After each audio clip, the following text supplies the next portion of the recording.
Welcome to the ObstacleDominator.com podcast featuring Benny Gifford and Brakken Crocker. Whether you want to dominate your next obstacle race or just get started in obstacle racing, you're about to discover every tactic you need to know, from gear to training to nutrition.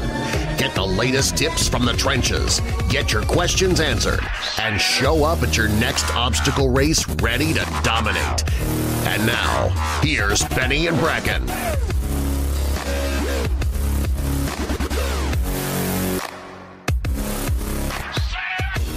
Ladies and gentlemen, the NCAA basketball tournament is down to its final four, and thus it's time for us to present our own March Madness tournament.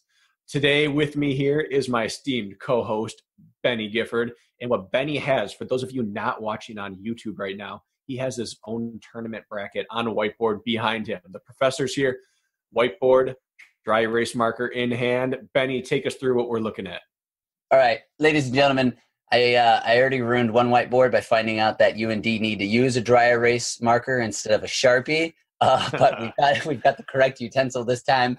I don't think utensil is the correct word, but whatever. We've got March Shoe Madness, and this is going to be a lot of fun because I've never done a bracket before. I mean, like, I've competed in tournaments, but I've never, like, made my own bracket and done the whole fantasy league and that kind of stuff. So this was a learning lesson for me, but Bracket Attack is an old pro, so we're gonna have a good time with this. Today, if you are listening right now on ObstacleDominator.com or iTunes or any other forum, today might be worth logging off and clicking over to YouTube, because this entire show, while we are going to have audio, is going to be very visual. We're going to have visual aids today. So not only is Benny working his magic on the whiteboard, but I have every shoe in our tournament sitting here with me. And as I break down and analyze these shoes, I will be using them and talking about the actual features, and you can follow along on camera. So if you're driving, probably don't do it. But the rest of you, consider switching over to YouTube right now, and you're going to turn in for a visual extravaganza that could only happen in the munch of Benny, the munch of March. Someone's got the munchies, and that's not the only visual happening over here, folks. Oh, yeah, I'm working the lighting situation in here, so you're going to get some nice gun action. I'm going to make sure and really draw those on emphatically and sexily. I'm so far away from my camera right now that I can't tell if I look good. I just kind of see a blur over there. Extremely striated. All right. All right. So before we jump into this, I just want to make a little PSA, public service announcement. A lot of you guys know I use CBD oil from this company, Artistic Organics, and we've been having I just went in to get some more, and the shop owner, Kelly, was telling me that a bunch of people have been coming in off the podcast, and apparently you all have been doing dropper fulls instead of drops. Just to be clear, I take 5 to 7 drops in the morning and 5 to 7 drops in the evening before sleep, not dropper fulls. So if you're flying through this thing in a couple weeks, you are way overdoing it, and it's a massive waste of money. So stop that and use the appropriate amount. It's good PSA, Benny. Yeah. Good, useful information for all you children out here tuning in. You don't need dropperfuls of CBD oil, right, to get guns like Benny Gifford. Yeah. All right, let's run down through these shoes, shall we? This is what the people tuned in for today. So we have your basic 12-team tournament here. 12 teams means that 4 teams will get a bye in the first round. So all shoes have been seeded like any professional tournament would be. We have number 1 seeds, 2 seeds, and 3 seeds. There are 4 of each. The 4 number 1 seeds get a first round bye. So we will have 8 teams in action on round number 1, and then we will be down to round number 2, where the big number 1 favored seeds finally get into play. Throughout this time, we're going to have each shoe go up against one other shoe. Those are our teams I'm referring to, and the shoe that is determined by Benny and by myself to be the best shoe will move on. Now, I have my own bracket. Benny has his own bracket, and so he's going to keep my bracket up there, and he's also going to have to keep track of his bracket at the same time. So again, if you are on audio only right now, it could get a little bit hard to keep up with the fast-paced bracket action that's happening here. But those of you on YouTube, feast your eyes. So without further ado, let's run through our 12 Shoes. We have, starting with the OGs, Reebok All-Terrain Super, Icebug Acceleritas. We have the Scott SuperTrack RC, Icebug Zeal, Salomon XAS Lab Amphib. That is a mouthful. We have, what else do we have here? The Hoka Evo Jaws. We have the Innovate X-Talon 225, Merrell All Out Crush, Adidas Terex Speed, VJ iRock 2, Salmine Element, and VJ Extreme. Did I miss anything, Benjamin? Nope. I think that's good. And a little bit of housekeeping that maybe you and I should have talked about before, but that's fine. I'll just make sure my bracket moving forward is on the top half and your bracket's on the bottom half. Perfect. I'll be top. You'll be a power bottom. It's my favorite. Excellent. All right. So like all tournaments, like we said, they are seeded here. So we broke these down, and this is mostly user driven here. Our listeners gave us most of the ideas for the shoes, and the shoes that were recommended most often and most heartily earn the number one seed. So the shoes that will have a bye in the first round are the Hoka Evo Jaws, Salomon Amphibs, Innovate X-Talon, and the VJ Sport Extreme. So those four shoes, because they are considered the favorites by the tournament committee, they will not have to compete round one. What are you doing there? I forgot to write the word Jaws because I'm scared of sharks. Gotta have the Jaws. Yeah. I hope you have a Z there for the Jaws. It is a Z, not an S. I draw my S's backwards, and so Perfect. Yeah, no, it's a. All right, I'll fix that. It's cultural differences. Right. And size differences, apparently. No, hey, speaking of Jaws, I'm permanently afraid of like big water and water sports because when I was a teenager, I thought it was a great idea to take a date. I had like a floaty I put in our pool when we put a TV screen on the edge of the pool and we watched Jaws while we were floating in the water. And the movie was over for like an hour and a half afterwards. And we couldn't get out of the pool because we were too scared. So don't watch Jaws while you're in the water. It's pretty terrifying. That's probably in my top 50 all-time favorite movies. I mean, I know that's a big number, but I watch a lot of movies. Yeah, that's not saying much, dude. That's like saying your top 1,000. It is. It's like saying your top 1,000. I probably have like, I don't know, 2,000 movies. So like to be in the top 50 is pretty solid. I don't think I've seen 2,000 movies in my life. I mean, I probably had a problem in college with buying too many movies. I don't know. You are We'll get into that on another episode. You are. We'll get into that later. All right.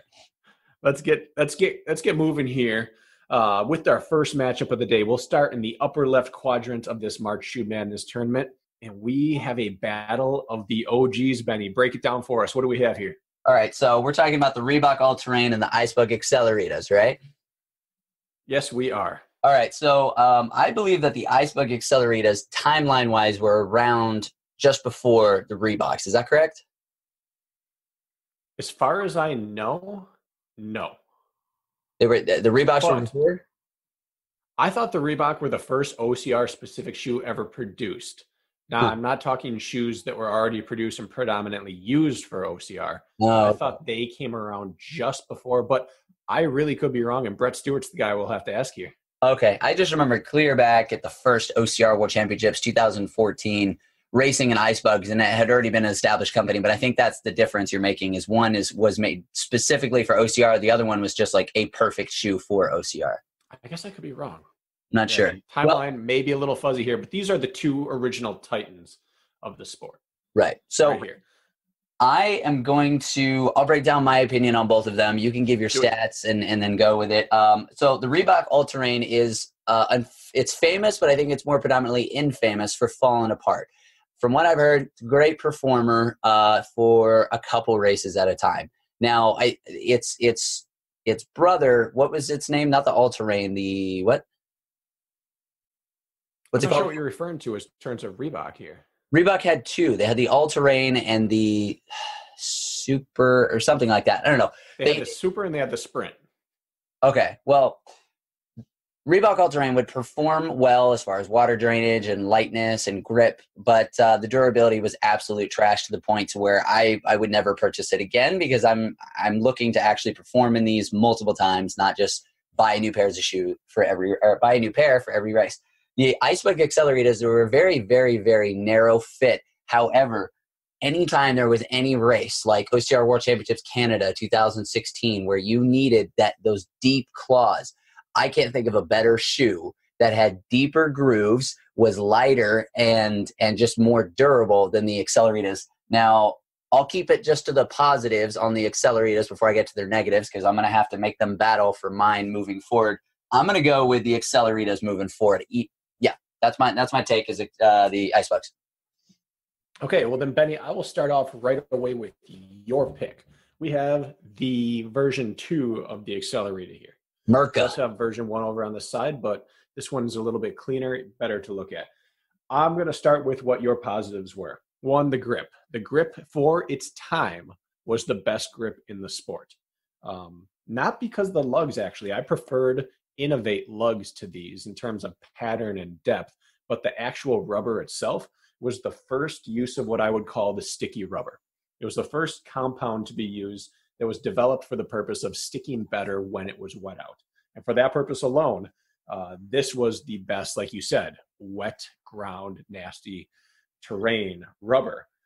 And that for me is one of 2 positives to the shoe. The second is that it was very light with a great durable upper. You were not going to blow through this shoe no matter what you did to it.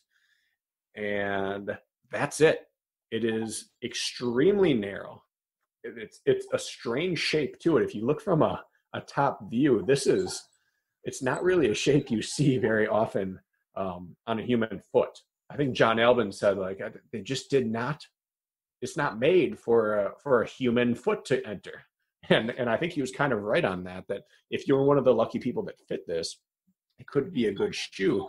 But even once you ran into an issue where it could really only be used on softer terrain or hard terrain that had no amount of technicality to it.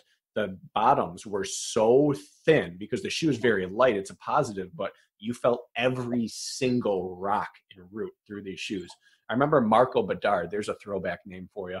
He wore these for the New Jersey Super back in probably 2013 or 2014 and just tore his feet up because of all that shale rock, that sharp descending we were doing. And this is a mountain man, a man who has descended in everything, and his feet were trashed from it. So it's a shoe that I would probably give the edge to if I could wear it more often, but I just can't wear it very often. And so as a result, I could never love this shoe. You know, I have to jump in with a quick counter on the accelerators. One of the main reasons, I guess, that I'm going to be moving almost every shoe forward is its minimalist capability. And since that was my introductory shoe, it was an Innovate, but even the Innovate, it was the 190. You know, it was raw. You felt every twig and rock. And that's what I was used to. And as a kid, I ran around like a little hobbit. I guess I developed these little tanks for feet. And so I never noticed it until I started wearing shoes with rock plates and things like that. So that's never bugged me. I've actually grown to love the ground feel, but it's pretty brutal for most people. What I found is that my first OCR shoe was the X-Talon 190, and I never had the poke through that I had on the accelerator. I ran years of races in the 190, and I ran 2 years I think I ran 4 total races in the accelerators on a couple different terrains. And that was the first shoe I ever felt like significant foot poking from rocks. And so coming from the 190, I was even shocked that I had so much breakthrough on that. If you didn't, that's fantastic. But the general consensus I heard from people is that they just couldn't race on it except for on a specific spongy terrain. So that brings me to a shoe that actually has a place in my heart. We have 3 versions of the All-Terrain Super here. We have the almost the original. They had an original that didn't see much of a light of day, but this is the first version of the All-Terrain Super, and it is incidentally my favorite. We have version, we'll call that version 2. This is version 3. This one's very, very flexible. And then we have the last version they ever made of it. So all 3 shoes here, there's pros and cons to all of them. You can't even buy these shoes anymore. And so unfortunately, I'm just gonna have to put them to the side as much as I like them. And we'll focus on this. This shoe and all 3 versions of the shoe had the same complaints. And that was that It wasn't super comfortable for a lot of people, and they just blew through them immediately. Like you said, they were made out of a really bad material up top, and everyone blew out of the shoe right on this pinky over here. Everyone, except for me.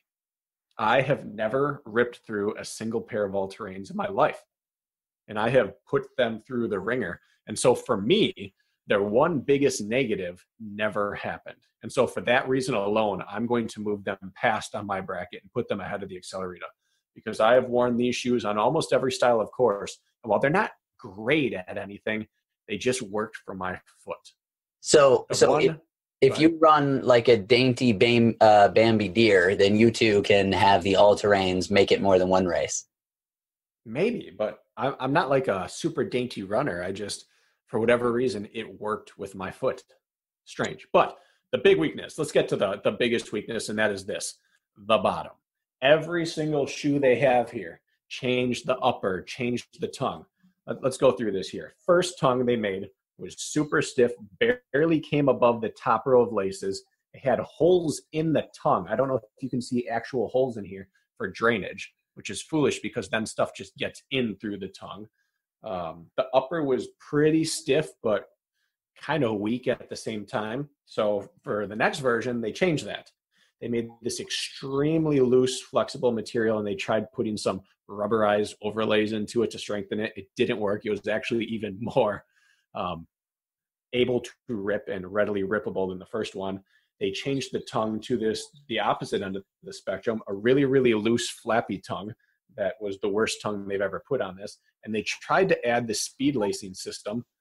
You could do everything great up until this point, but as soon as you torqued on it, without even pulling on the knob, I'm able to just pull this right back to the top. So it didn't stay tied. So that right away, they had to get rid of that. And they went to this new one where they had no tongue on the outside. It was just one piece of material.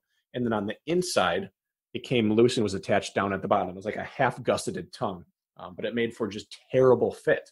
The whole outside of your shoe, when you tie it, is just one piece, and it's not extremely flexible, so it just left gaps there.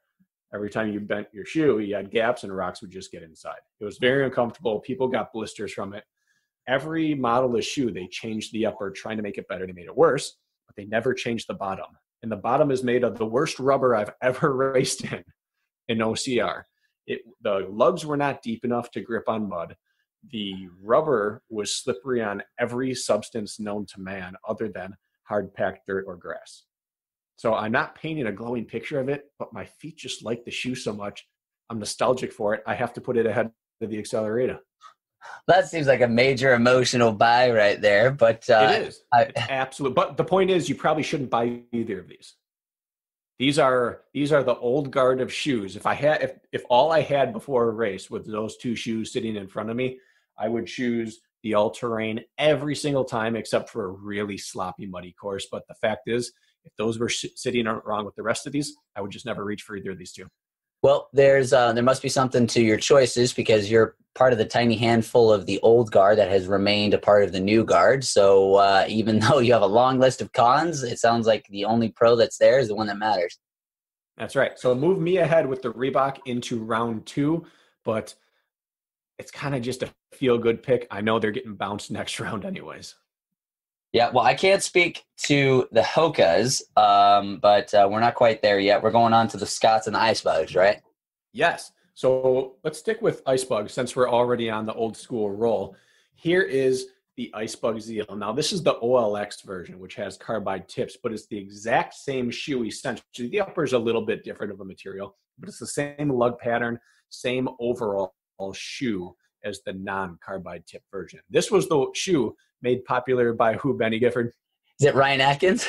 Ryan Atkins. He and Lindsey Webster wore this shoe for essentially every single race for the first several years of their, I shouldn't say that. Ryan did start out wearing Salomon's. He wore the Salomon Speed for Vermont his first year and for Hobie's Extreme Nation race. But after that, once he got known in the industry, Icebug snapped him up and paid him handsomely right away, and he ran in the Zeal for the next several years, both in the all-gray non-spiked version and at OCR Worlds, and a few Battle Frogs he wore the spiked version when it was allowed. So this shoe saw Ryan Atkins through multiple podiums, first places, OCR World Championship, Team World Champion. He did everything you could do in this shoe, despite the fact that it just never really caught on the industry, did it? It didn't, and I think that was partially due to the fact that it's a Swedish company, and marketing and getting materials over here was just always such a big hurdle for them to get over with, I don't know, the expense of it being an international company.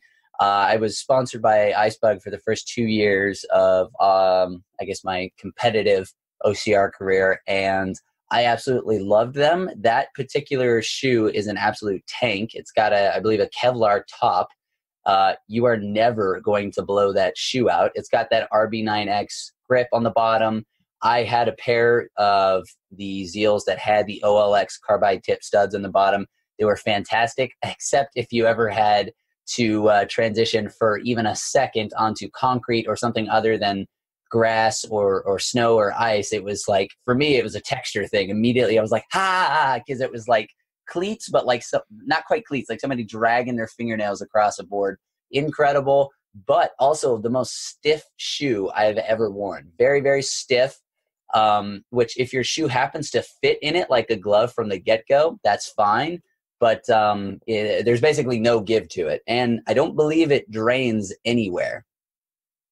No, it does not drain. It is very stiff.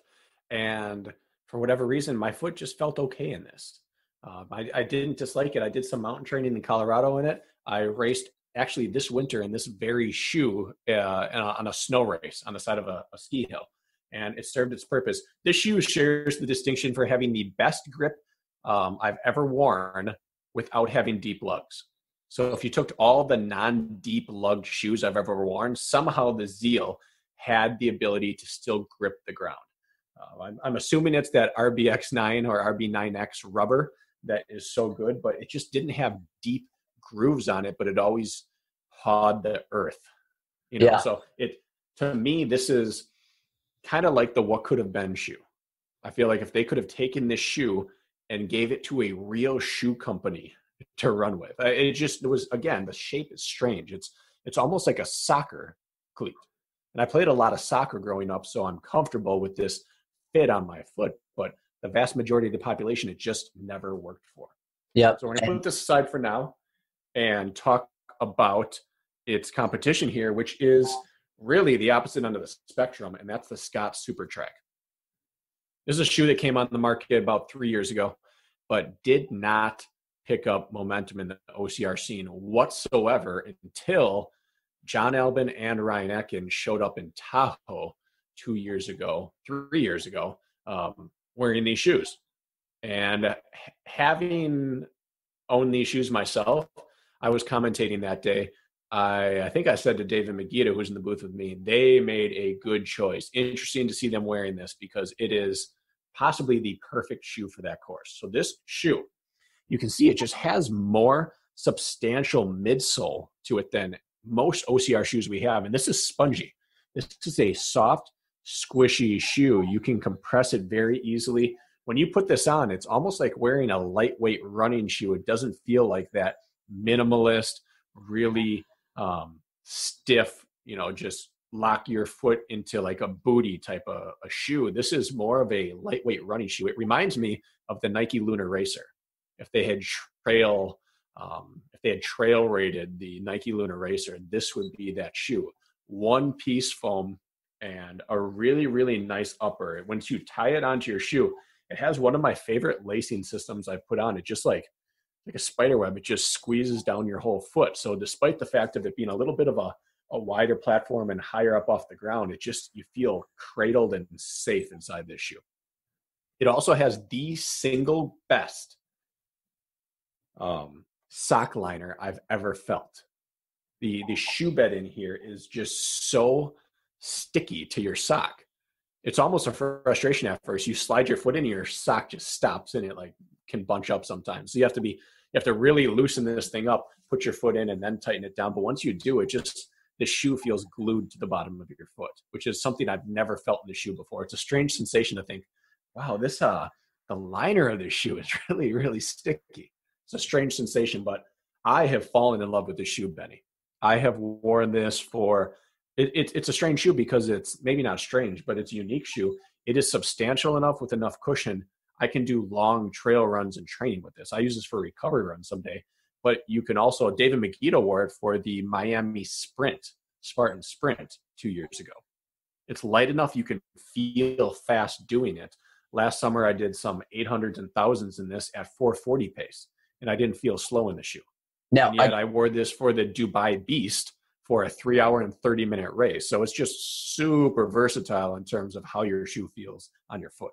So it sounds like a really good answer to the question that new people to the sport always want to ask, which is, if I have to buy one shoe to race anything from a sprint to a beast, what should I get? Sounds like a good answer for that. Now, my question is, what's the heel to toe drop on that? Because it looks like it's pretty heavily padded. Yeah, I think this is a 7 mil drop. Okay. So it's a higher stack height than a lot of these shoes, but it has a lot of what Hoka does. It has a kind of a depressed cup that you sit down into, that the shoe comes up around you. So while you are higher off the ground, you're not on like this flat table that you could tip off. You're sunk in it a little bit, and your foot is just more secure in it. That's pretty unique. Okay, so they're taking into account the fact that they are appealing to primarily a minimalist focused group. So that's pretty sweet. I am not this is like a maximalist answer to minimalism, where nice. It is light, it is nimble, but it has substantial cushioning. This is made as a hard pack mountain shoe. Okay. And so it is meant for descending for a long time in the mountains. And so it has a lot of cushion for it. So nice. I'm not even going to talk negatives on this yet. We'll get to that if it gets through their next round. Beautiful. Well, so I'll go first. I have the Icebug Zeal and I have the Scott Super Track, and I think you can tell since I've been waxing over this shoe for the last 5 minutes, Scott blows it out of the water for me. The Zeal was good at a lot of things. It was great at nothing for me. The Scott was one of those shoes I put on my feet and just thought my foot was made to be in this shoe. I love it. I train in it. I race in it. I've worn it for sprints and beasts. I just really, really like this shoe. All right. Well, we've got, as you can see, if you can tell from the video, we've moved the Scott forward for Brakken, and I've already thrown my Zeal up there. I love the Zeal. From what Brakken was saying about the Scott Super Track, it sounds like it's a great all-around shoe, but I'm not about all-around. I'm about specificity. So I'm going to try to show up at each race with what I feel exactly that individual race requires. So I'm going to stick with the Zeal. It was my second love in OCR. It has we'll save that for the next round because it's going to get harder and harder, but I'm going to keep it the Zeal. Excellent. I like your rationale. And since I already called the Reebok my like heartstring pick, you're allowed to do that with the Zeal as well. Yeah. Let's move up upper right quadrant. Another 2 versus 3 matchup, the Merrell All Out Crush versus the Adidas Terex Speed. Now I am going to just hold both of these at the same time because in my mind, this is a great matchup. I'm glad we seeded the tournament this way. These are the same shoe to me. Both of these shoes went after the exact same style, and to an extent, they both succeeded. So these shoes are not truly minimal in the sense that they have a bit of a heel to them, at least on the outside.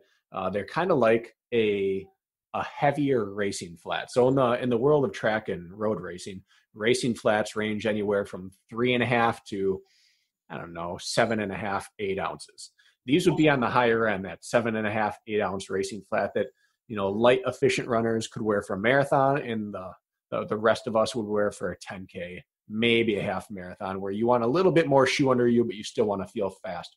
This is that shoe, and they are both unique in that they have kind of a stiffer ride and feel to them, despite having more substance to the shoe. A lot of times you get more of a shoe, you get more of a plush feel. These are both pretty harsh rides. They are not extremely cushioned, despite having more cushion, if that makes sense. They're just not soft. They're not plush. And their lugs, while they don't look anything like each other, are about the same depth. So these Merrells have this funky little triangle pattern, almost like a biohazard symbol.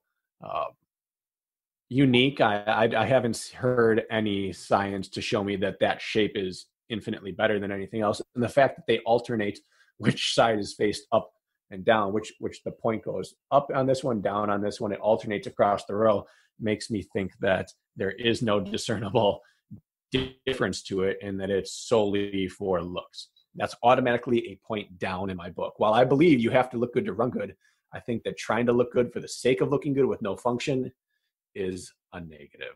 So Benny, you look good and you run good. You're not just superficial here. This shoe's bottom, to me, is superficial. Adidas, on the other hand, put zero good looks into the bottom of their shoe. They're asymmetrical oblong lugs that don't have any style to them, but they have some substance. And the biggest substance comes from that word right there, Continental. Continental rubber is one of the best rubbers in terms of tires in the world. It's just very good on wet ground. And as a result, Adidas has had a great partnership with Continental Rubber. Their shoes, even their road shoes, are just widely accepted to have some of the best wet ground traction out there. So you combine good wet ground traction with a little bit of a lug, now you have the makings of a good trail running shoe.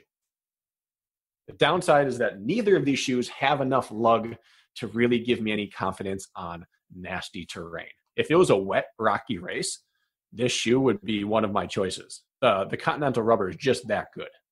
But unfortunately, the shoes seem to have, these would be the shoes that I would say that the sum of their parts is greater than the whole. And just meaning that they have a lot of great pieces to them. They have smart uppers. They have good material. It seems very durable. They're lightweight. They have kind of the perfect stack height to give you some cushion, but not too much ankle rolling. They have kind of unique bottoms, good rubber on both of them, and yet they just don't do anything for me as a racer. Every single shoe out here that I use on a day-to-day basis does what these shoes do better. And the things that they should do, they're not really spectacular at. So both of these shoes have problems up in this area of the shoe. Adidas is the parent company for Reebok. So sometimes I think of them as the same company, but for some reason, they made the top eyelet here plastic. I don't know if you can hear this. That is what it feels like against your ankle.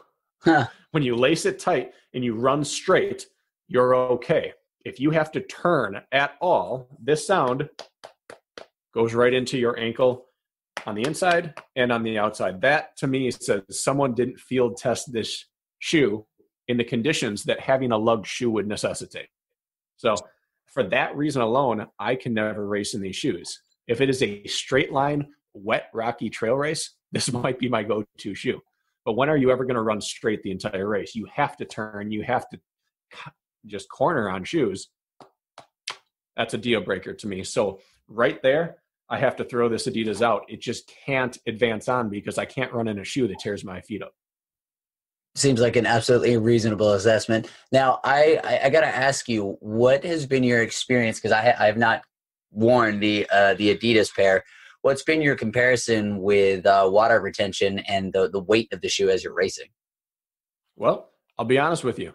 I took the shoe out for 3 workouts. I always start in the most tame conditions with my shoes. If they can make it through that, I take them into mud, I take them into water, I take them into super technical. That shoe never got past dry trails for me because I couldn't even turn in it without it cutting my ankles. Every time, partway through the workout, I had to go back to the car, take them off, and put a different shoe on and continue my workout. I couldn't get past the ankle cutting. I've heard enough. I don't even need to dive any more in depth on this. Even though I've never had I've never tried those, that would be enough to make me say, nope, I'm sending these back. So the ankle thing is killing the Adidas shoe for me. I'm going to go with the Merrell All Out Crush, which I have worn. I competed in those 4 Tough Mudder X. TMX, actually, the first year they had, I can't believe nobody knew this, but in every athlete's bag of the inaugural TMX, Merrell put in a free shoe from Merrell coupon, but they didn't tell any of the athletes. And all it looked like was just some silly little cardboard advertisement. And it wasn't until I was in existential near-death state after the race that I was just, laying around the house, and I looked at what was in the bag and I was like, wait, what? Nobody is aware of this. And so I found as many of them as I could back at the place after everybody had gone, and I ended up with 4 of them. And that was one of the pairs they were giving out. And I told as many people as I could, but at that point, everybody had already left. And I've had a good time with them. They are the second pair, however, that have had the blowout around the pinky toe for me. I've never had a pair except for the Reeboks that have blown out on the toe. I didn't have any complaints. Nothing really stood out about performance. It's the shoe that I would wear when my feet were feeling beat up from running pure minimalist the entire week. And it's what I would put on to get a little bit more padding under my feet. But nothing ever stood out about the grip. But put up against something like that plastic on the Adidas, I'm still going to have to go with the Merrells. Yeah, interesting you say the Reeboks. If you look at it, that area of the shoe actually looks pretty similar. They have the same type of mesh on there, the same kind of shape to it, and it tapers down right after the pinky. And when it tapers down and really gets locked down here, that means there's a stress point there, and that just rips out. So I agree with you. This is the shoe I advance forward. I like this shoe I have a couple rolling, hilly trails that are grassed, and I do some of my long tempo runs on it. And I did several in this shoe, and it was great for that. I really liked it. But when you really try to lock it down, there's just this space in the shoe up top here. It kind of bunches up here, and it lets grit in there. And that, combined with not having deep lugs, I just never wore it in a race. I think for a TMX style race, this might be something that I would go with because it's got a pretty stable platform. The lugs will bite enough for grass, but they're not so luggy that you feel weird at the fitness station. So I think you're absolutely right. This could be a good shoe for that.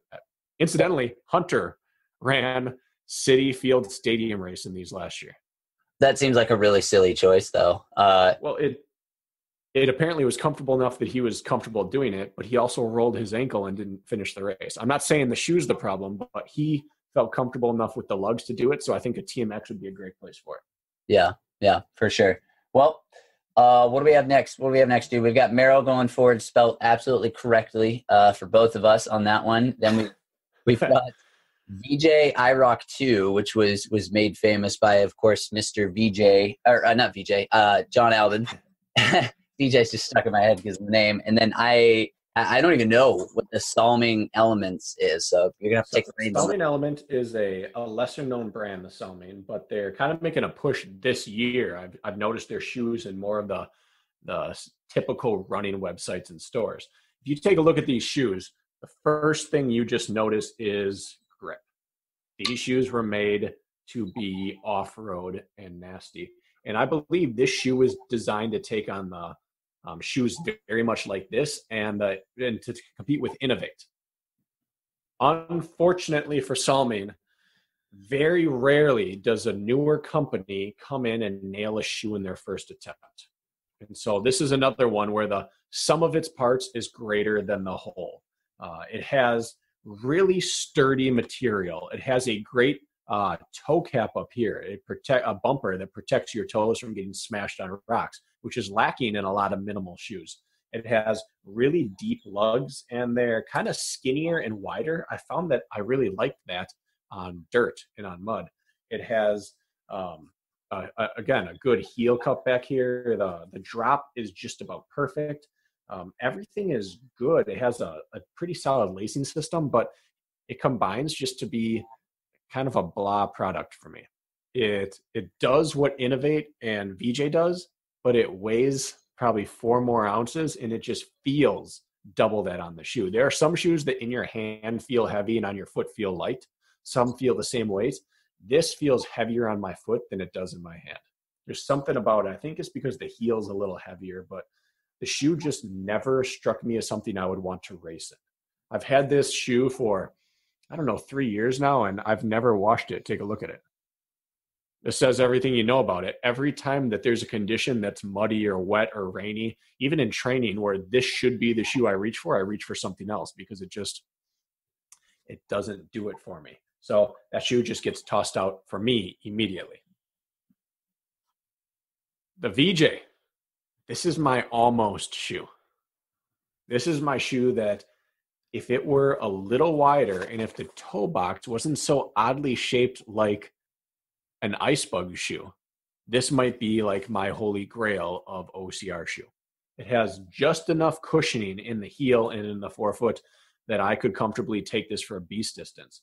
It has the most bulletproof uppers you're going to find in this sport. It has this FitLock lockdown system, which means your foot just does not move around inside of it. And it's very, very light and it drains very, very well. It's just a little too narrow for me to wear it anything longer than a sprint or maybe a short super. If it's wet and muddy, I could wear this for a super, but it just squeezes my foot a little bit too much. And so it's not the perfect shoe, but for this round, it easily blows the Salmon out of the water and moves on for me.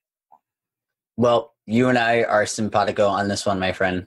We got the same thing moving forward.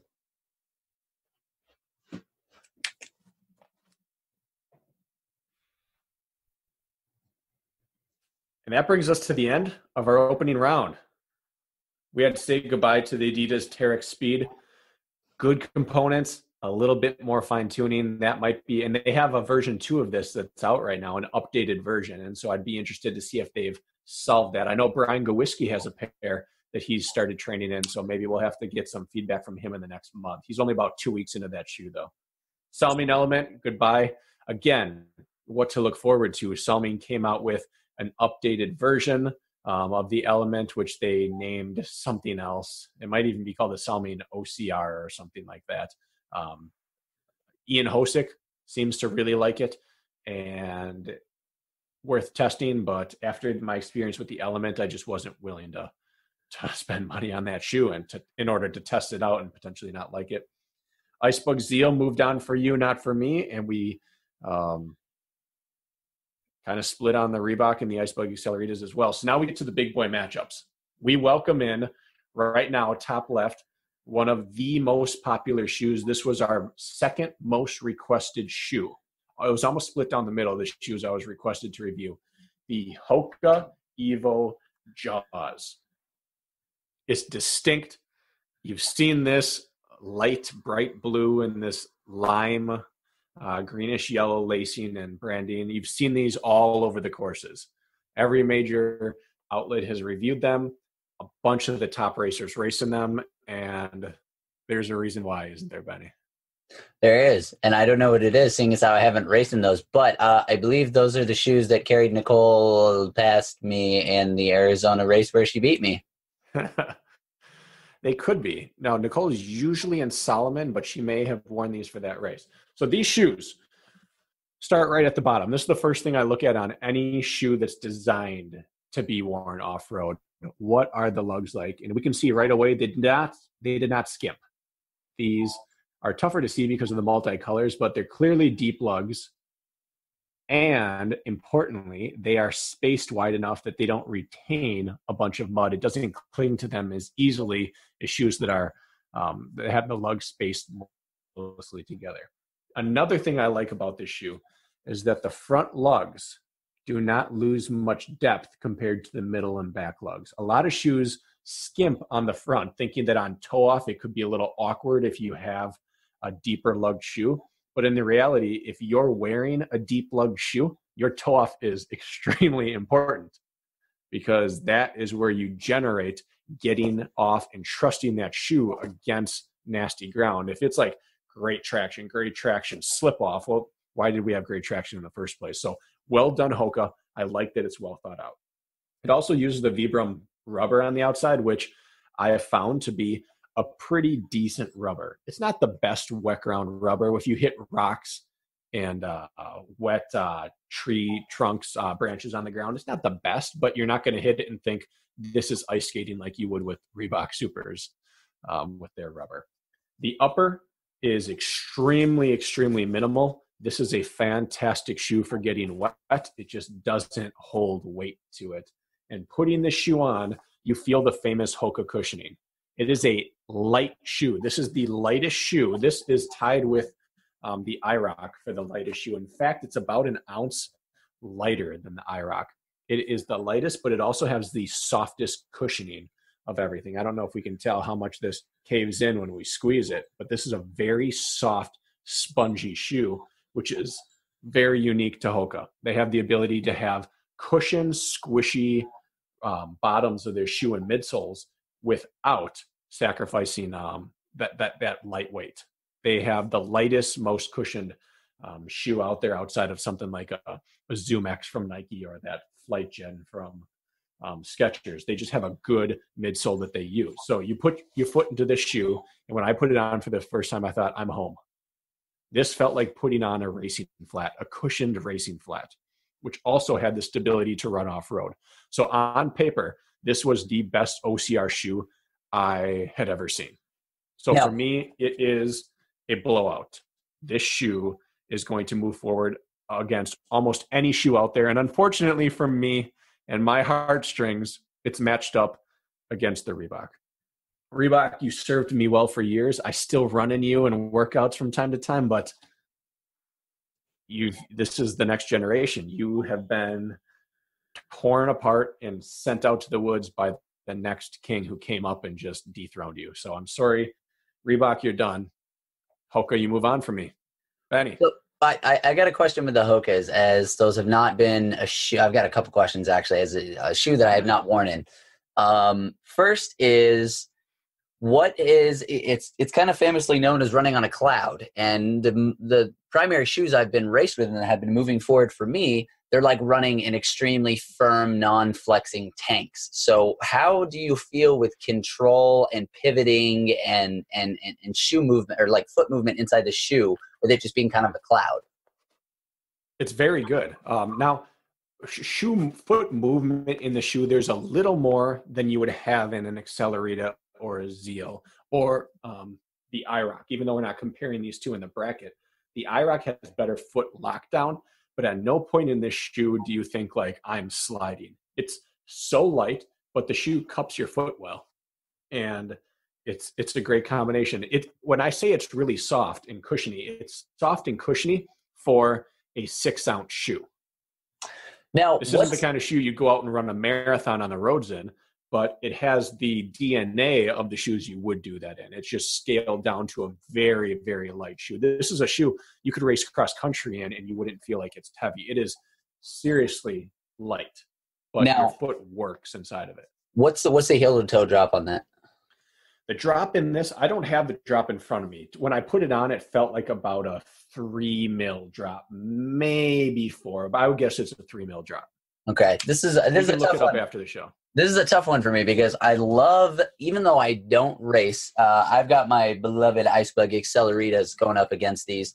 And my second question about the Hoka was, what's your shoe size there, buddy? Maybe we match up. Those are pretty sexy. This is a 10. Ugh. I wear them snug when I race because these do have a bit more of a flimsy upper. I like the shoe snug on me. Right. This isn't a shoe I'd half size up in personally. Other people do. Ryan Kent had a half size up, I believe. He won Seattle in this last year, which was one of the wettest, muddiest, nastiest races ever. And it held up fantastic for him.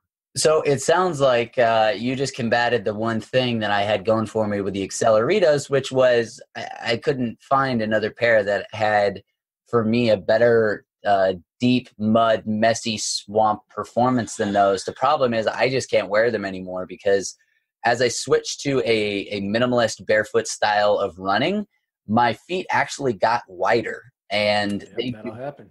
They do not, I cannot even get my feet in there without, like, I can't do it. So Acceleritas, unfortunately, as much as I love them, they're out, and I'm going to have to go with the Hokas, and that's just based off of your hopefully objective assessment, because I just can't wear the Icebugs anymore, and I'm drooling and foaming at the mouth while you're talking about those Hokas. So Hoka's going forward for both of us. Okay.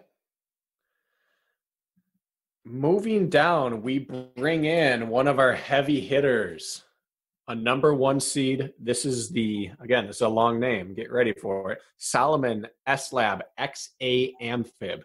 Not to be confused with the Salomon XA Amphib. This is the lugged version. This shoe is designed for running off-road, running on technical terrain, and it's designed for swim run. And so that's where the amphib comes in, obviously, being able to be in and out of water. The entire thing is a drainage port.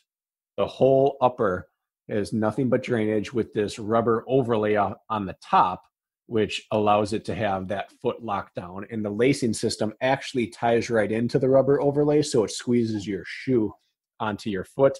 And this is a snug fit. It's a narrow shoe, as you can see. It has a narrow bottom.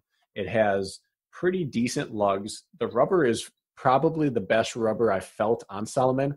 I would compare it to the Continental rubber. I think that they both work very well on wet rock and wet wood, which does not happen very often. A wet tree trunk on the ground, or a wet footbridge that's wooden, is one of the most slippery things to run on. And these shoes do a fairly decent job of holding on to that. For me, this shoe is just really, it's Salomon. It's well thought out. Every piece of this is seamless. It's smooth. It just flows from upper to the midsole to the outsole. It just has a lot of good things in it. It's pretty stiff. It has a little bit of faux fiberglass in the bottom to allow for a rock plate type feel through there. They have a partially gusseted tongue, meaning that it's attached at the inside of the shoe, so it can't fully slip one way or the other. It's just, Salomon doesn't cut corners. One of the things that Reebok said early on when Hobie Call was charged with designing their shoe, he gave them everything he wanted. Sticky rubber, Kevlar infused upper, all these fancy things, this kind of speed lock lacing system. And they came back to him and said, this is a $190 shoe. We can't make that. We need a $60 to $80 shoe that we can sell to the masses. Well, Salomon looks at it and says, that's a $190 shoe. We're going to give you a $190 shoe. And they charge $190, and people pay for it because it's Salomon quality and it's proven in the field. And that's what you get here. You get a very light, very sleek, very well thought out shoe, with every little piece of it has been field tested in their other products over the years. So even though they're kind of new to swim run and new to that sleeker, narrow, stripped down performance, they've proved every piece of this in other shoes, and they tied it together. You can see pieces of a lot of their other shoes in this shoe, and it combines to a great product. You know, with for me, for shoes, if it ain't broke, don't fix it. And I haven't had too many bad experiences with shoes, and that's led me to having a more limited experience with these shoes than you have. So I've never worn these either, and basically they look like, they just make me think of a scuba diver, of a shark, of water. They just look like they're designed for, like you said, that swim run feel.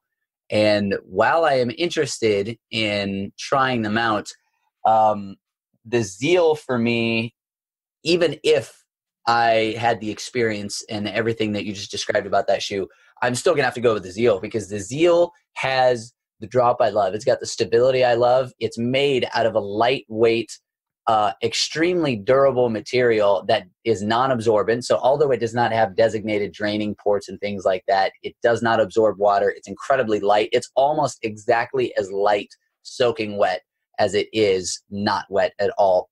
And there's an aspect of the Zeal that I think I'm going to save for the next round to be able to battle those Hokas, because those Hokas looked like a pretty sexy battle. And there's a little sneak peek at the section that I'm going to have to talk about in a second. But I'm going to move forward the Zeals. I got rid of the Ice Bugs in the last pick, but they're near and dear to my heart, and they've performed well every time for me. So what did you pick? Well, I didn't pick yet, because here's what we're running up against.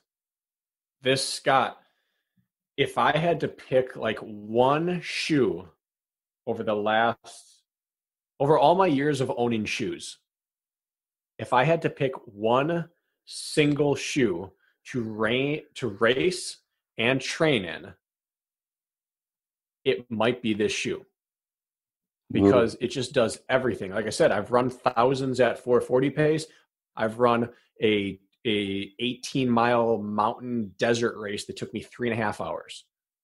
At the end of this race in Dubai, I was cramping. We thought it was going to be an hour 45 to an hour 55. Took 3.5 hours. Oh. Everyone ran. No one carried fuel. No one carried water. Everything on my body broke down except my feet. And I was running through this jagged, dried up riverbed for like a mile at one point, just trying to keep my body from cramping. And I had this thought just repeating, like, I am so glad I wore these shoes because my feet are holding up. And with everything else so bad on my body, the fact that my feet were holding up was like bliss to me in that moment.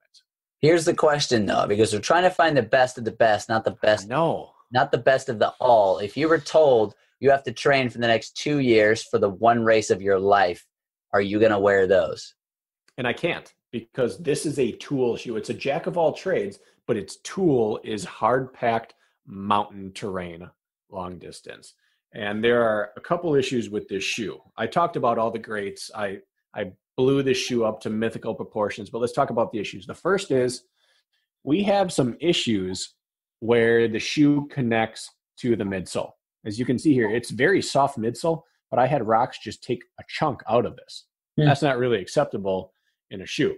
The second is, I don't know if you can tell here with this angle, but there's some severe compression that happens in this.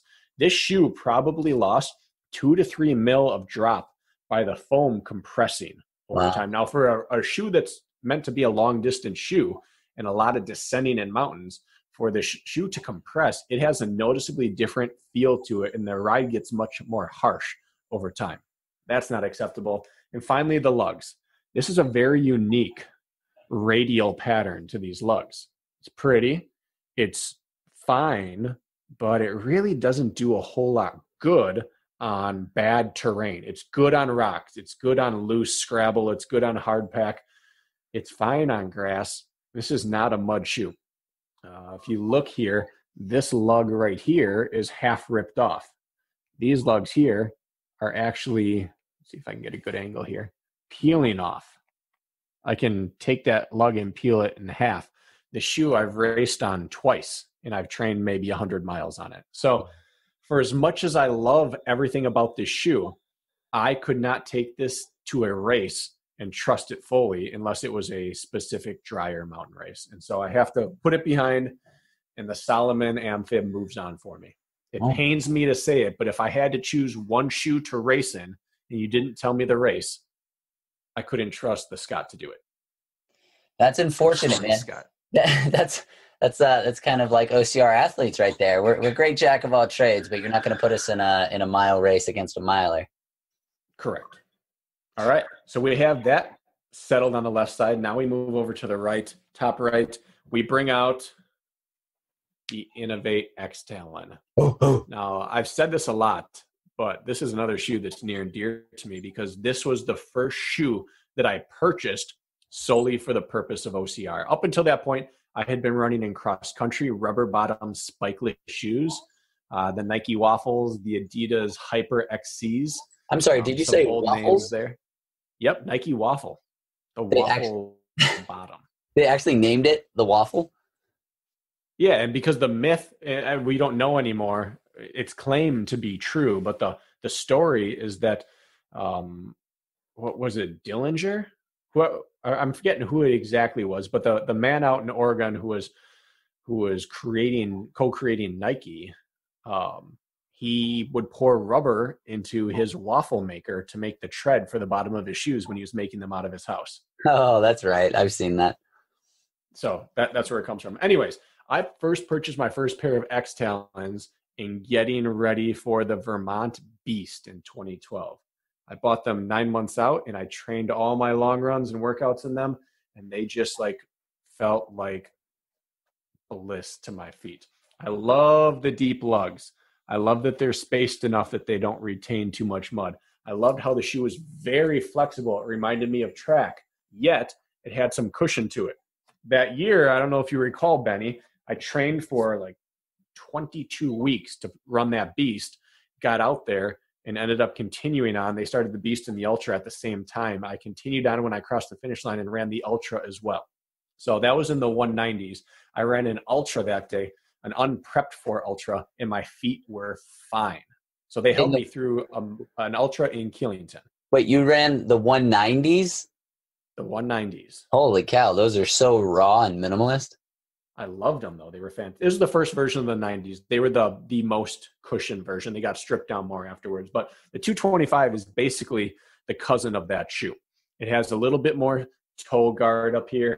It has a little bit stiffer midsole to it until you get it loose. Now the shoe is plenty flexible. When it first comes, it's a little stiffer. Also comes in this fancy red and black, which just wears better over. This is the older shoe. This shoe is 2 years or a year and a half older than the green, but up close, the green's starting to get dingy. But good lugs, good shoe, little stiff. It was just kind of my go-to shoe for years and years and years. If I go back and look at my races all the way back to 2012, I ran it probably 50 or 60% of them in the X-Talons and the remaining percent in the Reeboks. So for me, that the X-Talon blows away this Merrell. The Merrell is a good, safe bet. You wouldn't be mad if you bought it, but the X-Talon just does everything better. And so it's not even close for me. Merrell's out of here. X-Talon moves on. Benny, I know you have a history with the X-Talons. I do. I absolutely love the X-Talons. The 190 was my first OCR shoe. It was my first shoe of any kind of athletic kind I'd ever worn except for soccer cleats when I was younger. And so it, even more than Ice Bug, it's got a special place with me. And I have never had any complaints with it except for one.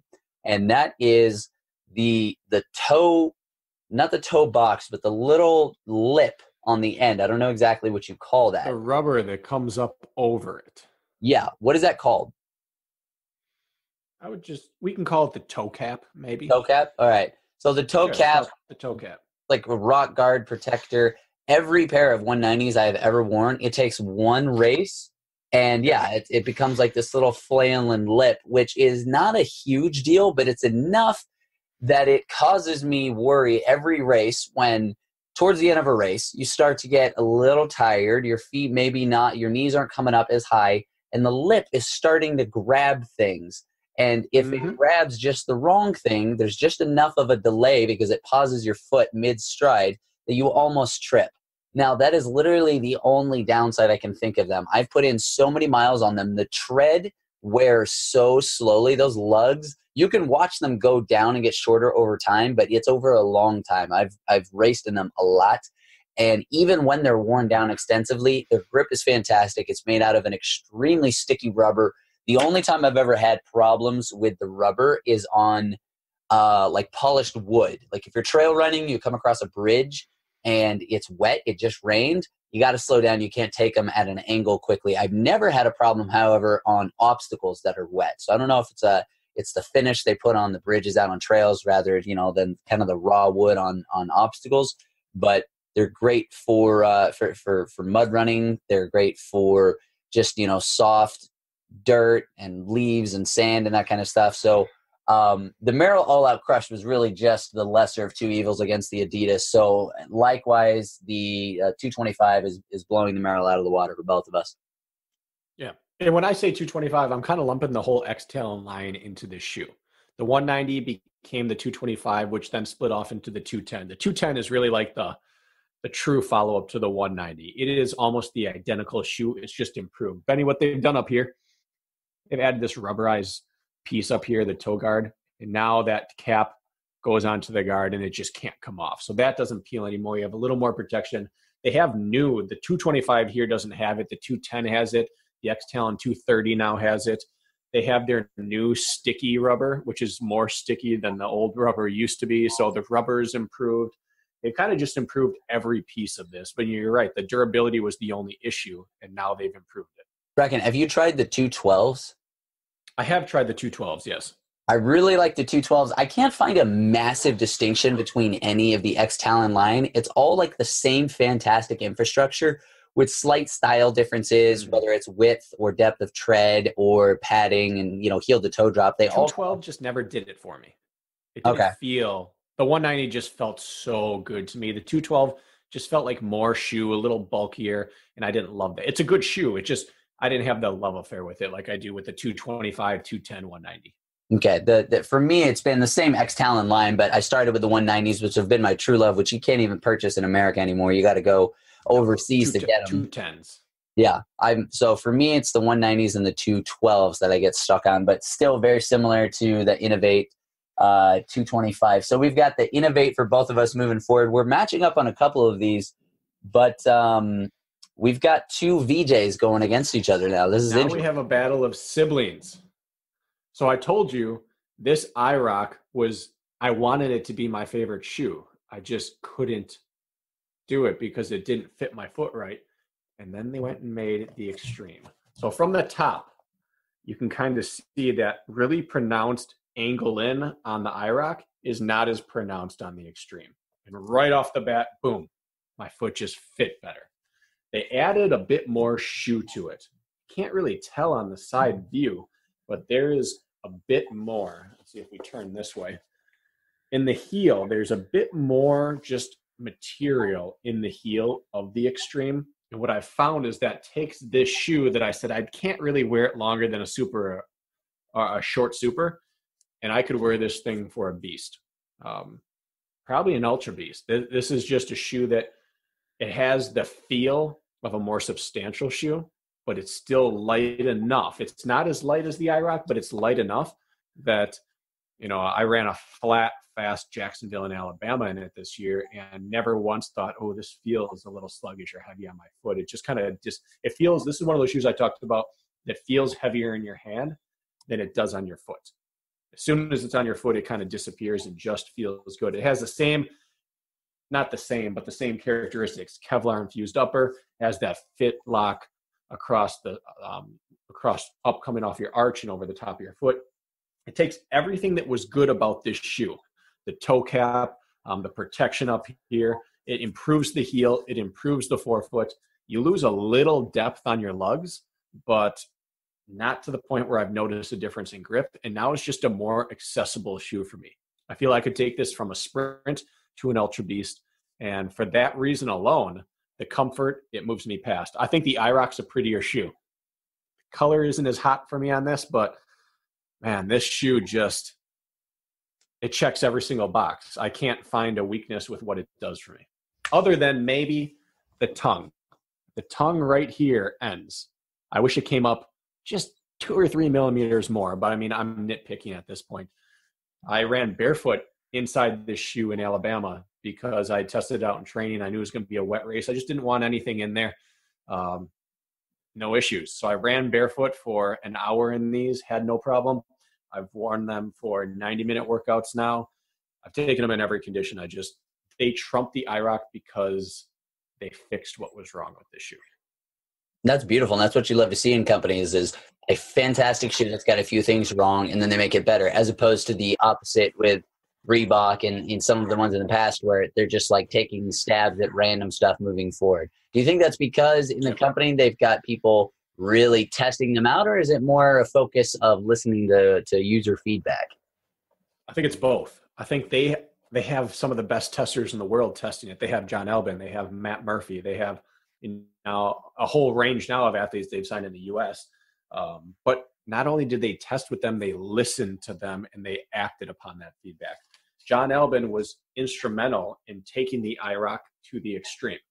It is because he gave them feedback and they worked with it. I saw a video of them grinding down lugs on it to make it flatter with more grip before he ran in Iceland.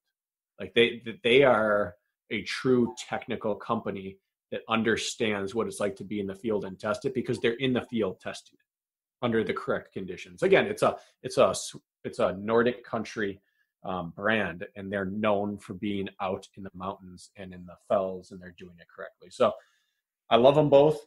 They're both indestructible. The IROC might even be a little more indestructible, but by saying that this is less indestructible is like comparing a small tank to a big tank. Yep. It is a tough shoe. So it moves past the IROC for me. That being said, IROC 3 is coming out. That shoe might be my favorite all-time shoe as soon as I can get some more time testing it, because it has the lineage of the IROC with a bit of the DNA of this one together. But for now, sorry, pretty shoe, but you've got to go. Your slightly uglier, way more talented brother is here for me. Maybe sister. It's weird to call it a pretty brother. I'll take a pretty sister here. Brakken, is that kind Benny, of like, go for it. Is that kind of like the IROC being Macaulay and you're the extreme? I'd say he's probably prettier than I am, but Is I'm a he? little more accessible in the sport right now. I mean, he's got hair, he can style it. I don't know. My Yeah. sister was never crazy about Macaulay. She was always like, how's that Brakken doing? I'm like, still married. She's a smart girl. You know what? I am okay with female attention. I don't have to return it. I'm okay with it coming in because then it lets Lisa know I'm still out there. I'm still a hot commodity. Not I'm out there, but I'm a hot commodity. You know, you gotta keep the home fire burning. Right, of course. Well, there's no resistance from me. You matched up exactly with everything I was saying there. I just have to emphasize how ugly I think the extremes are. Like, they look like somebody threw up on the shoe and decided to go with that color scheme. Now, obviously, color is of minimal importance when it comes to performance, but when we're literally... I'll say this, they look better on course and in race pictures than they do when you hold them in your hands. Okay, well, I haven't seen... I've been pleasantly surprised by my race pictures. I have not seen the race pictures yet, but that's literally just me nitpicking because in every way possible, it's an upgrade from an already fantastic shoe. So yeah.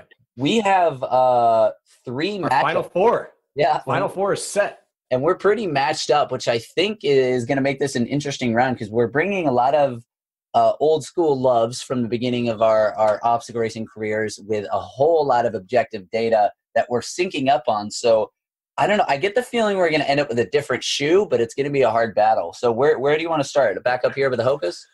Well, first I'd like to point out that our listeners are intelligent people. Of their 4 number 1 seeds, all 4 made it to the finals from me, and 3 of them made it for you, only interrupted by your nostalgia for your zeal.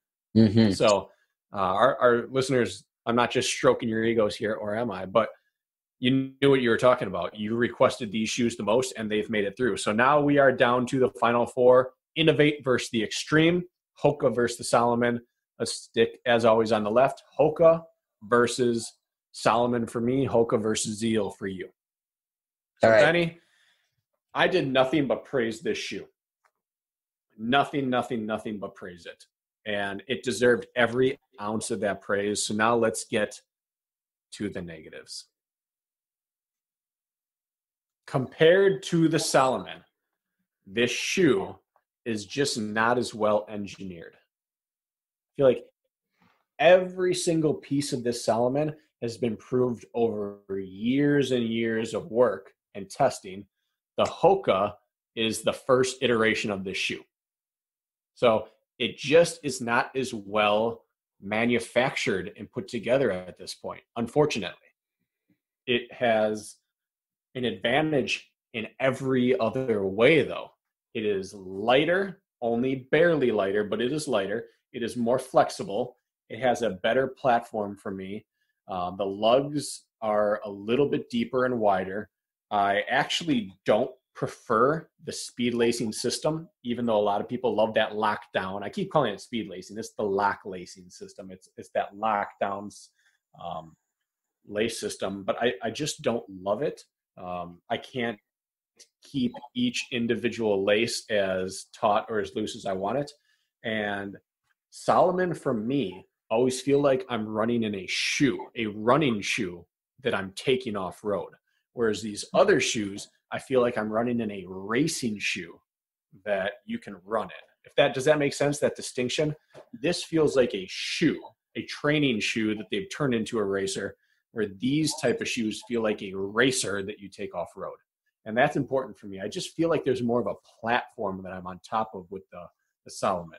I felt it in the ultra soft ground. I felt it in the speed cross for sure. This is the most stripped down low model, but I just don't love the ride of it as much. And I absolutely love the ride of this. And so for me, the Hoka moves on, and it's not even close. I know there are people that love the shoe. It's a fantastic shoe. If I was stranded on an island that had OCR races and this was the only shoe available, I'd be a happy man. But if both shoes washed up on shore, I would take the Hoka 10 times out of 10. Beautiful. Okay, now I'm writing this in the right place, right? Yep. Okay. All right. You're doing well with your first bracketology here. Well, thank you. Thank you very much. Are you drinking milk? Oh, no. What? No, just milky, semi-clear substance. Oh, okay. Gotcha. No, I'm just kidding. It's just the lighting. It's water. Okay, cool. I was like, that's super manly. All right, so mine's going up. Hoka. Okay. I'm losing at this point. I can't tell what's going against what right now. It's Hoka versus what? You're at the bottom here, and you have Solomon versus. Okay. Sorry, you have Hoka versus your Zeal. Zeal. Okay. So I am really like, I've never looked at a shoe like I have with the Hokas, and my mouth started watering. So like while you were describing it, I was like, I want to get on Amazon right now and order a pair of those because I want to test them out. And they're very foreign to me because I've always come from minimal padding, barefoot style, very, very low drop, essentially 0 to like 2 or 4 millimeter drop. And I really want to try them out. Now, the Zeals, again, it's not just nostalgia, it's performance based. The Zeals have, you know what, I got to ask you about the Hokas. How's their water retention? How heavy did they get? Minimal. When I say this is a cushion soft shoe, this is a minimal cushion soft shoe. This is like the unicorn. It's light. It's low to the ground, maybe 3 mil drop. It is extremely light. It's lighter than the Zeal, and it retains the same or less than the Zeal. It's just soft feeling while doing it. The soft feeling does not lead to a big shoe. Can you hold up the Zeal and the Hoka real quick? It's hard for me to picture that weighing more than the Zeal. It weighs less. Or I'm sorry, I meant less. But I don't know. Is that because of the Kevlar thing on top of the Zeal? Part of it is the Hoka foam. Their foam is extremely soft and cushiony and unbelievably light. They use a very light EVA foam. And now, the Zeal, for all of its grandeur, has a very stiff, hard, heavy foam. Foam is even a strange word to use with it. It's hard. It's almost plasticky. And this thing is a cloud. You can roll this thing up in a ball. It's like I said, this is a minimal shoe, but it's just cushioned. So with your use of the word foam, how durable is it? That's always the question with this. The foam bottom, the midsole is probably and the lugs are probably the most durable part of the shoe. If you're looking at the midsole of this, it's going to get scratched. You'll see cuts and dings in it, but the midsole will not be what breaks on this shoe. Okay, well, it won't be as durable as the Zeal. That's for sure. The midsole won't be, but it's also not going to like tear in half on you. Yeah, well, this is a tough one for me because the Zeal has something. Can I see the bottom of the midsole real quick? Yeah. Oh no, sorry, of the Hoka. So this has been a selling point for me that I absolutely loved with the Zeal. And for me, unfortunately, it's not that important anymore. But I think in general for the masses, this is something that I've seen on Zeal that I haven't seen extensively, which I think is something that should universally be done on all obstacle racing shoes, is not on the OLX version without the carbide tip studs. There are some viciously sharp, very fine, tiny teeth on the midsole of Zeals that literally bite the living crap out of a rope. So when you're climbing a rope, whether it's wet, whether we see a change in the thickness or the texture of the rope moving forward, people wearing the Icebike Zeals will never have a problem using foot technique because those shoes absolutely bite. They just dig in. Like you don't even want to rub your fingertips across the top of them because it's so sharp. And while it's a fine point for me, it's not as big of a point anymore because it doesn't matter. I'm never so tired in a race that even if I had to, I couldn't climb with just my arms. So unfortunately for me, the Zeals are going to have to take the fall here. And I'm going to have to move the Hoka forward as well. All right. And to counter that point, those teeth in the mid, I've always found them to be a hindrance anytime they hit anything else on the course because it's plasticky. It's actually truly plastic, and they just slide off everything that's not soft. Huh. I've never noticed. I guess I've never really paid attention It's to. It's hard to hit your actual arch on something on the course, but when it happens, it just slides.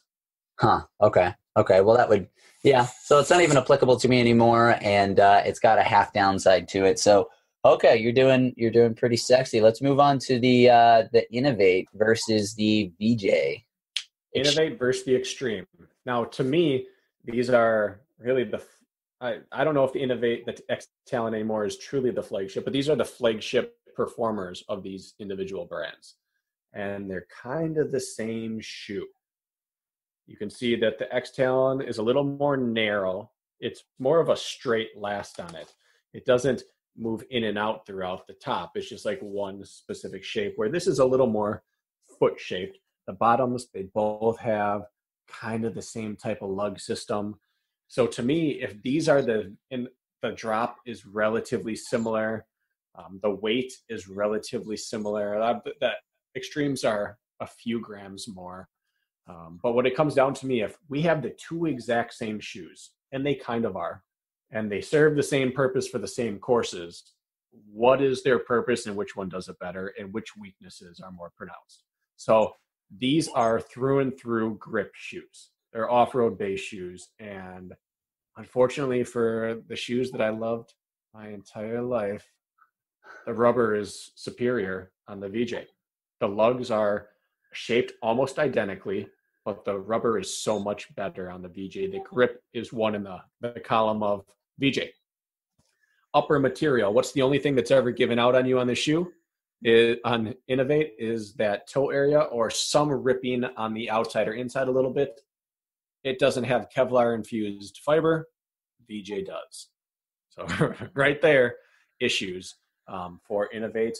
And finally, Innovate has a strange decision here. If you look at almost all these shoes, including VJ, you get to your top eyelet, and then there's another eyelet back here for additional lockdown. Not only does it lock down more, but it prevents this from flapping open and allowing debris in. It keeps it tight around your ankle. For whatever reason, Innovate does not. They have their top one, and that's it. And their top eyelet here doesn't come up near the top. And when you tie it down, this is just able to flap open. And when you run from the top, it flexes like this. And that just allows grit in. VJ doesn't do that. So if you're the same shoe, you have a worse fit around the ankle, you have more prone to rip material, and your rubber's not as good, you just can't hold up in my book. So VJ has officially replaced Innovate for me as my favorite and go-to OCR shoe. So it moves on for me. Oh, Bracken, you're hurting my heart here, because as you're talking, I came into this section of the bracket thinking, no way, I'm taking Innovate all the way home. But there are some positives you could still go with. I'm not trying to talk you out of it. I'm saying me. I know, but there's such minimal nitpicking ones, like the fact that I think the lip on the Innovate comes up a little higher, or the tongue comes up a little higher. It does. It has a better tongue. That is a plus in its book. However, that Kevlar top would have been nice on several experiences I've had racing. I think of particular experiences with Battle Frog where we were in Cincinnati, and it was probably the craziest, hardest race I've ever done. I'd even have to say above the South Africa Toyota Warrior race, where it was the same course that the OCR World Championships used to be at, and we were going through the jerry can carry, and where they made us go was through basically a ravine that looked like a beaver's dam had just exploded everywhere, and every step was, you think you're stepping on a solid log, but psych, you put your actual weight on it and you sink a foot deep into all kinds of crazy splintered wood and branches and things like that. And my feet, I've never had the top of my feet bruised after a race. And they were, and I was wearing my X Talons, and while they performed fantastic for traction and forward progress, my feet were beat to absolute hell after that. And when you started talking about the Kevlar infused top, I was like, man, that was really my only complaint, was the upper material on the Innovate. So this is breaking my freaking heart. Wait, hold on. Before I do this, what's the weight when they're soaking wet? Because the Innovates are just so damn light. The Extreme is heavier than the Innovate when they're wet. Ah. They do not have drainage. Neither one has drainage ports. The Innovate retains less. Again, I ran Jacksonville and Alabama in these and didn't feel heavy, but I've run with one on each foot and found that the Innovate is lighter on foot after it's wet. But the Innovate's also a little bit lighter on the foot before it's wet. Right, right. So okay. I wouldn't say that it inherently retains more. They just kind of hold. VJ is a little heavier before, it's a little heavier after. Okay.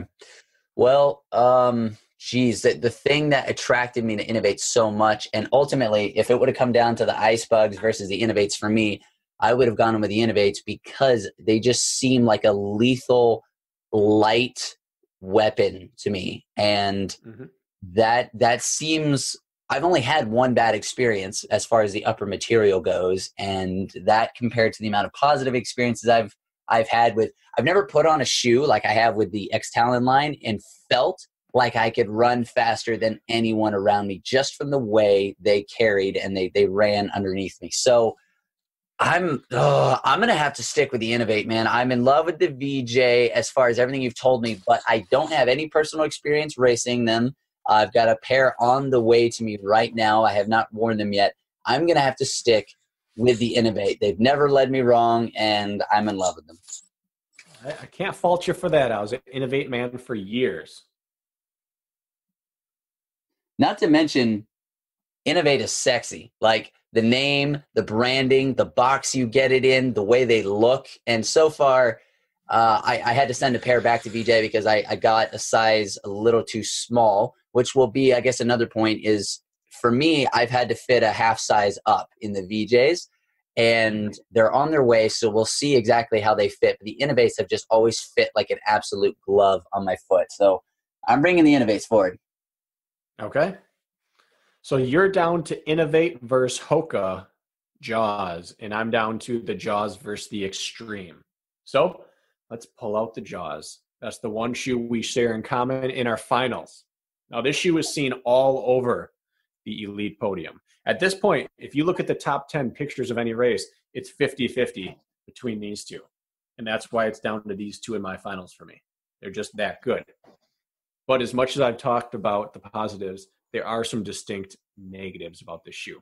And they basically all come down to this being Hoka's first iteration of the shoe. It's version 1. It's volume 1. Cars, electronics, shoes, it doesn't matter. There are always things that need to get spot checked and fixed and ironed out for volume 2. And so I can only judge this on volume 1. And the upper, as light and as flexible and comfortable as it is right up there with the Reebok All-Terrain in terms of durability. Oh, no. This is a fantastic shoe if you're okay not having it after you race in it. Oh, it just rips early and often. Some people get 1 to 2 races out of it. Some get 3 to 4 races. No one's getting a season out of this shoe. This is a $139 shoe that you will not get a season out of. All right, this upper is going to rip on you. Second thing about the upper, when you put the shoe on and you wear it for the first time and it gets wet or sweaty, your feet and your socks will turn bright blue. What? There's something wrong with the dye. I think they've fixed it now on the new shipments that have gone out, but I mean, that's a big thing. If who's wear testing your shoes if your shoes turn your customers' feet blue? It's funny, but it's a stupid problem to have.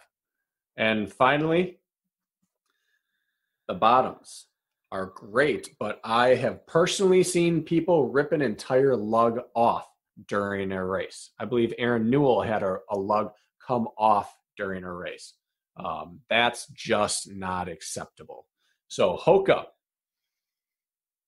the fact that you have not put out volume 2 of this in the year and a half that this has been in production, almost 2 years now, means that I cannot choose you. if you had updated your model at the end of the first season, I think we'd be seeing potentially the best all-around shoe in the sport. If you could fine-tune those few issues, I could recommend this over the top of another shoe, but I cannot. And as a result, my Extreme goes on to become the best well-rounded jack-of-all-trades racing shoe there is. I could race this for a sprint through an ultra. And because of this, I'm a Hoka guy, Benny. I train in Hokas. They're Challengers I train in. They're Clifton. They're Nepali. The Speed Instinct. I've been a Hoka guy for a long time. And I signed with VJ in the last month. So am I biased? You could say so. I think you could also look around my basement and say that I might be the least biased shoe person you've ever seen in your life, because I have bought and trained in every shoe possible. And the fact that I have forsaken all my other shoes to race in this one should tell you all you need to know about it. I signed with them because I didn't have to use any of my other shoes anymore. Not because they offered me a six-figure contract, because they didn't, but because all these shoes, these 12 shoes that I have here that are mine, and the other 11 over there that I don't use anymore, I don't need them all. This shoe, combined with the IROC, of course, take care of all other 12. I get everything I need out of this shoe. So, Benny, this is my new, hands-down, best racing shoe, VJ Sport Extreme. Congrats, VJ Sport Extreme. We've got Bracken's pick right here. It looks like his preferred laces are some little Caterpie laces to add to the, I'm sorry, but overall ugliness of the shoe. You know what? I think it's an improvement. How stealth black does this look? I think it's pretty awesome. Oh, no. That looks fantastic. My only negative thing with with these Extremes is they just look like someone threw up on them, and then you add little caterpillar antennas to it, and it's like, well, what's happening on your feet? I don't race with the antenna out. That's just in between times. Right. Well, as you can see from written on the board already, as much as I love the Hokas, and I'm going to give them a try most likely, the Innovates are still my pick. I'm in love with them. Wait, what you got there? Is that a yellow ice bug? I had the ice bug up. I thought you were going to renege on our entire conversation and somehow find a way to pick your zeal. Wait, no, I don't think that's how brackets work. I can't just go back here. This is Obstacle Dominator. Right, we do whatever we want. It's kind of like you told. So you got the X-Tail in, trumping your Hoka. I do, yes, I do, because I've never had durability issues in a way that was nearly as big as what you just described from the Hoka. I mean, lugs ripping off, even lasting more than a couple races. I mean, I've been racing Innovates every race I've done almost, and the only thing that I can think of on the VJ that it has over the Innovate is its upper durability. You have, and the rubber. It's pretty conclusive. You said that the rubber's better. I want to experience it for myself. For me, if it ain't broke, don't fix it. I've never had anything slow me down with Innovate.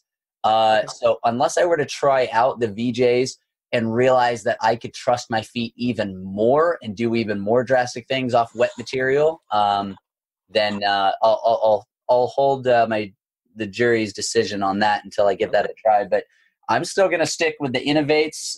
They have been my go-to shoe forever, and they continue to be so. I've got some VJs in the mail right now, so we'll revisit this in a bit. Excellent. So we agree on the top three: Hoka, Innovate, VJ.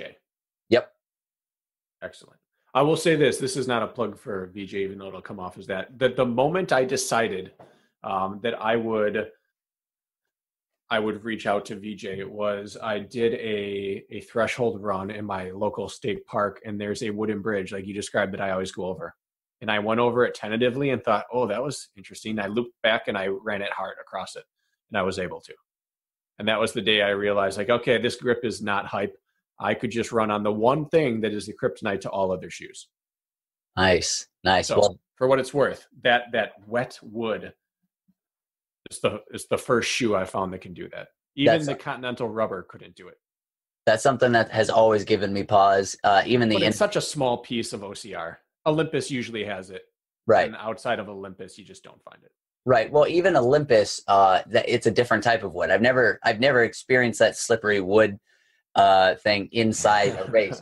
It's always been, What's the giggle about? Is it inside a race? That caveat you threw in there. Right. In trail running, I come across it occasionally. Oh, I thought you meant social life. Oh, no. Dude. Nope. Well, there you have it, folks. That's the March Shoe Madness. We've got VJ Extreme as Brakken's pick, and the Innovate basically anywhere on the X Talon line, preferably for me, the 210 or the 190s. And thank you guys for chiming in. Brakken, do you have any final thoughts for the listeners? I would say this. Despite everything Benny and I have just said, do not go out and buy our picks simply because we said it. Our advice here should allow you to choose a shoe or two to try out. Everyone's foot is different. We talked about it with the Reeboks, with the Ice Bugs. Your foot likes what it likes, and it doesn't matter what I'm running in, what Benny is running in, what Albin, Atkins, McIntyre, Call, the VJ Jones, Ryan Kempson. It doesn't matter what all these people are running in. It matters what works to your foot. So yes, I am now officially partnered with VJ. No, I would not say to go out and buy them without trying them on. Also, and if you can't buy them without trying them on, then try them on and don't hesitate to ship shoes back that you don't like. Your feet have to be happy to be a good runner.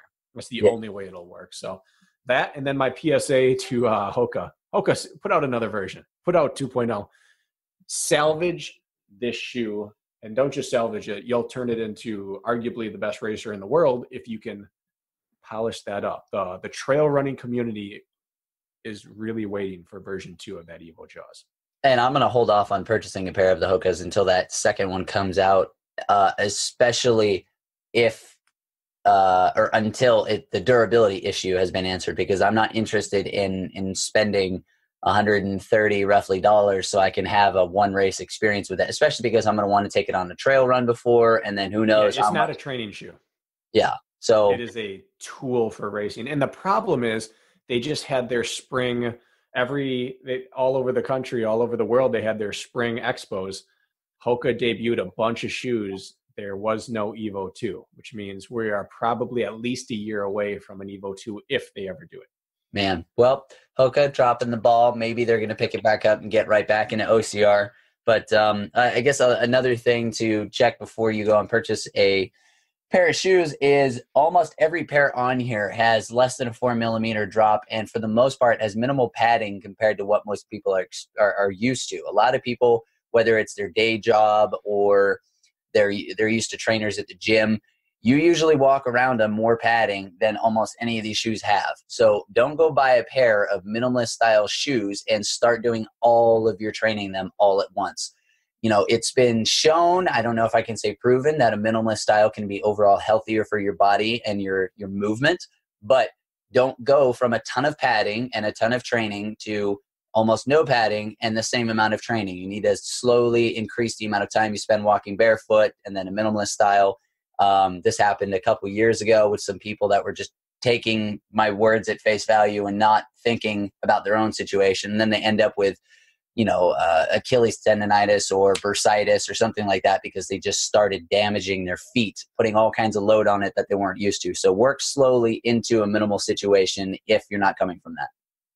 Absolutely. And every one of these brands has a model up from these shoes. These are the stripped down racing shoes, but Salomon has shoes that, the Ultras, the Ultra Pro, the soft grounds, all these shoes. Innovate has the 200s, the 225s. They have shoes that are all the way up to 300 grams. All these brands have shoes that offer more cushioning and stability that you can always work your way down from. Now, but thanks for tuning in with us. Thanks for sticking. This was a long episode, but it's got a lot of info in it. And don't hesitate to send questions about these to Benny and I. We love talking shoes, love talking gear. And if your questions are great, maybe we'll answer them on the podcast next time. On the podcast. Now, with one final little wrap up here, a quick one, because I'm probably going to need a break from talking about shoes for the next year.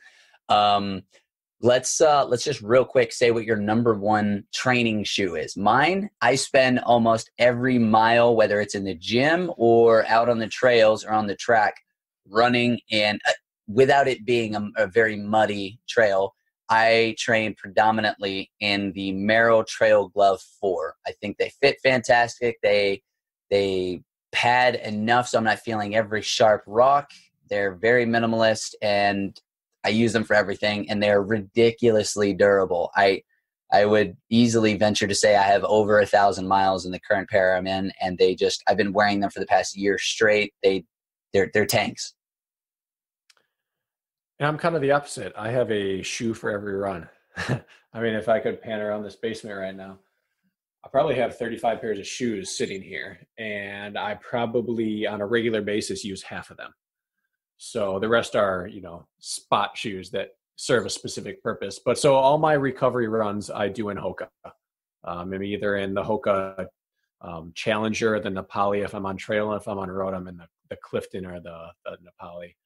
I just love the cushioning for that. I do my recovery runs in order to recover. And so I take all the cushioning I can get.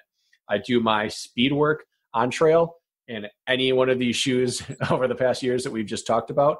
And now pretty much exclusively in those VJs. Love them. And the way you practice is the way you play, right? And so I do all my quality speed days or hill days in the shoes I'm going to race in. So I'm racing in VJ. I do all my quality work in those. And on the road right now, if I'm doing speed work on a road or a track, I'm using the Skechers Go Meb Speed 5s. I never thought I'd be saying I'm running in Skechers, but their Skechers performance division has really, really upped the game, and they are a legitimate contender for like top shoe honors. So those are my go-tos right now. I have a whole quiver of other shoes I use, but the Hokas for recovery, the VJs for anything trail related, and the Skechers for speed work on hard flat ground. Last one, because I got to hit the sack with you being the stadium champ and coming up on the beginning of the Stadion series. Are you going to be wearing those VJs for the stadium? And now they're lugged. I will not. That's the thing about VJ. They don't make a road shoe, and they were clear from the start. We don't expect you to wear our shoes for anything that they're not intended to. So are you throwing on those sneakers for the Stadion? Oh yeah, racing flats through and through. In the past, I wore Nike streaks. Last year, I wore the Flyknit streaks. The years before, I wore the Lunar Racers. I wore a New Balance 1400 for a little while, but mostly the Nikes. But this year, to start things out, I'm wearing those Skechers Speeds, Go Meb Speed 5s. Nice. I'm going to be trying out those Innovate. Do you remember which ones they are? I told you I was Light 195s. Yeah, I'm going to give those a try. They honestly, they do feel weird. I tried a stadium simulation race in it, and I didn't notice anything detrimental, but they just feel weird to wear. I ran a race in those about 4 years ago. It worked fine. Yeah. So we'll see how it goes in City Field. And that is all, ladies and gents. Thanks for sticking along. For all of you data nerds who stuck with us through this entire thing, or for those people with Bluetooth headphones out on a long trail run that don't have the option to skip, fast forward, or rewind, we've been stuck in your ear this whole time, and this is the end of it. Keep in mind that we're coming out with the Obstacle Dominator Training Guide 3.0, version 3, something 3, trace some version of the word 3, and that's going to be coming down the pipeline very, very soon. Super excited about it. And Brakken, thanks for setting this up, teaching me how to do a bracket. And I can't believe we went this whole time without making some kind of pun about Brakken and bracket, but we've made it. There for the taking. Yeah, I don't know. It was low-hanging fruit, so I think I decided to rise above it. But here we go. That's it. Have a great week, ladies and gentlemen. We'll see you next time. Peace. Visit ObstacleDominator.com for show notes, training, and racing resources. And leave your question for Beni and Brakken.